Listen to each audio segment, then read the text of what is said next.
Hi YouTube, welcome to another edition of Horror Hands, and this video is going to be the beginner's guide to horror movies. So if you don't watch many horror films and you want to get into the genre, or if you're someone that wants to get somebody else into the horror genre, these are 9 movies here which I think are good ones to start with and good ones to build yourself up to perhaps stronger stuff. And this kind of came around because I was having a bit of a conversation with Jason from Horrific Nightmares, and he mentioned gateway horror films, and I didn't know what that meant, and I asked him and he explained that they are horror movies that are good movies to start with if you want to get into the genre. And I thought, yeah, that'd be a good idea for a video, so I put together a list, and I really like recommending horror films anyway. I think it's great to keep enthusiasm for horror going. And I like to give coverage for some of the more stronger things that I have. But at the same time, I'd hate to sort of upset anyone. So this is a nice list of movies that I think most people out there will enjoy. None of these movies would upset anyone, anything like that. So these are 9 movies that I think make great stepping stones towards getting into the horror genre. So I've gone from sort of the tamest and nicest up to sort of the end of the initiation, if you will. So the first film on my list is Ghostbusters. One of my favourite films, very enjoyable film anyway. I think you can pretty much watch Ghostbusters with anybody, any age, and they'll get some enjoyment out of it in some way. It's not much horror in this one. It's more comedy. It's a very fun film. There are a few things in this which I think are good introductions to horror, like the library scene with the ghost and that zombified taxi driver that you see very briefly in the film. But on the whole, this is light entertainment. Even the creatures like Slimer and the Marshmallow Man are more kind of endearingly funny than threatening or scary. Ghostbusters to me, it's always represented like a perfect introduction into horror and supernatural and things like that. And who doesn't like Ghostbusters? I think if you don't like Ghostbusters, you're probably taking life too seriously anyway. But if you don't like Ghostbusters in terms of the horror elements, you should stop, because horror movies will not be for you. For me, it's one of my favourite movies. I even got the t-shirt. My first movie to introduce anyone into horror would be Ghostbusters. Okay, going on from there, still sort of pretty nice, soft kind of introductions here. Next movie I will go on to is Goosebumps. Again, another very enjoyable, very fun movie. This one's got a great array of creatures and things running around, so you get cool introductions to like the werewolf and the dummy and a few other monsters like that, but not in a very threatening kind of way. It's more action-packed and family-orientated. I really like the story. Jack Black's fun in it. He's a kind of a favourite figure amongst people, so I think people would like the movie for that. And again, more fun than scary. It has notions in it, but nothing that's all that threatening. Certainly nothing that's upsetting or disturbing or anything like that. It's a really fun family film. Also, another reason that I like Goosebumps is I don't think it means to do it, but for me it really encapsulates that 80s suburban feel. And that's one of my kind of favourite time places in horror films, like the 80s suburbs. And to me, it just feels a lot like that in this film. So it's a great little nod to that kind of time and place, which I really appreciated. I don't know if other people would get that. But to me, this is sort of step number 2 towards getting into the horror genre. Goosebumps. Really cool movie. The second one's good as well. Okay, next up, getting a little bit more intense here, but still okay. I would move on to Gremlins. So obviously you've got Gizmo, who's really cute and really sweet, but the Gremlins creatures in this are a little bit more sinister, a bit more aggressive. There's a few deaths in this one, a little bit more intense situations going on. but at the same time it still has a bit of a family feel to it. It's funny. It's set against Christmas, so you've always got that to fall back on. And although there's as I say, a few deaths, a bit of violence, the Gremlins creatures in this are pretty nasty, pretty bitey. I still feel it operates within the safety of sort of a family film and never goes too far. Doesn't take itself too seriously. And again, it's one that I think a lot of people know and feel safe with. So stepped up a little bit, but yeah, still more fun than scary, which is what it's all about at this stage. So Gremlins. Okay, next up for the list, I picked Arachnophobia. Pretty much the same kind of deal with Gremlins. We're a little bit more scarier in this one. A few deaths, a few kind of scary situations, a couple of jump scares thrown in, but nothing major, and a lot of tension and that kind of thing. But again, it doesn't take itself too seriously. It's quite light through most of it, and there's a lot of fun to have whilst watching it. I think the amount of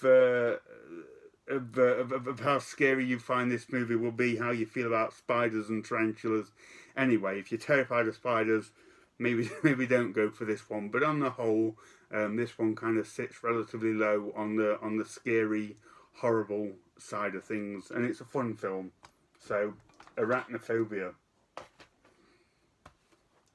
Okay, next up, and again, one of the most fun and enjoyable films I've ever seen is The Monster Squad. A great example of 80s horror without being horrible or too distressing or anything like that. Again, featuring an array of monsters and creatures, which is perhaps a nice introduction to that side of things. The only thing with Monster Squad is I'm not sure if someone that's new to the genre would get all the references, because it harks back to a lot of previous horror films that came out in the decades before. It's interesting because it is geared towards a younger audience, I would say, yet it has all those references which people might not get.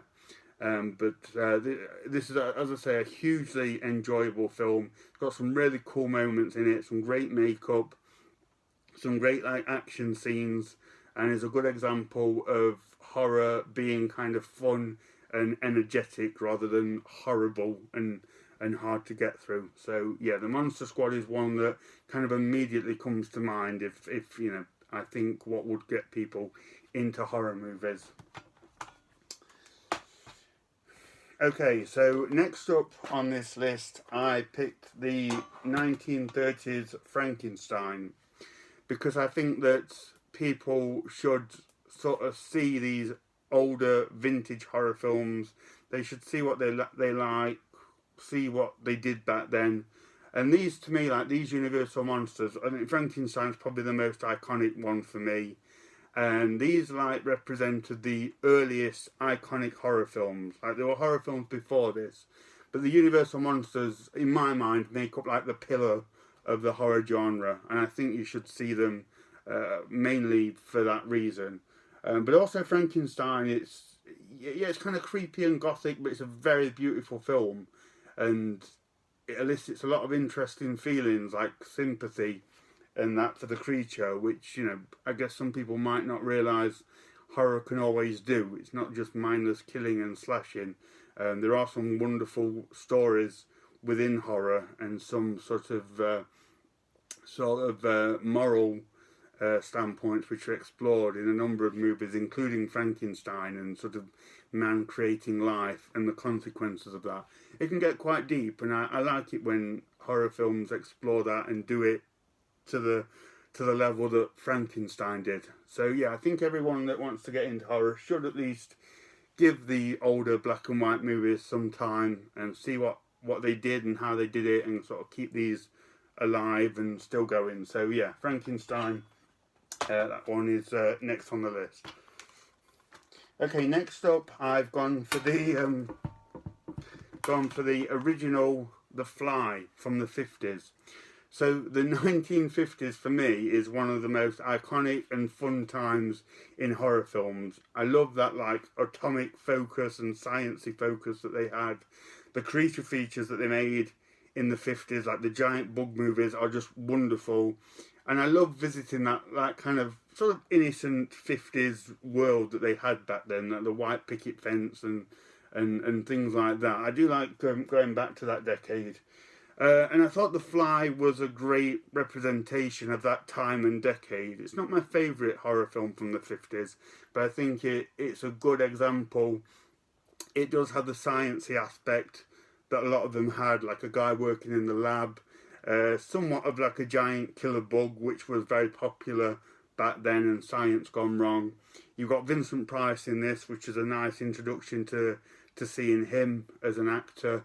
And yeah, this sort of rather quintessential of the kind of film that they made back then, and it's a really great movie as well. So I thought I wanted to include something from the 50s, and I think this is a good one to start with. So yeah, the original Fly is next on the list. Okay, next up, stepping it up a little bit here, but again another really enjoyable film. I would put someone on to The Lost Boys next.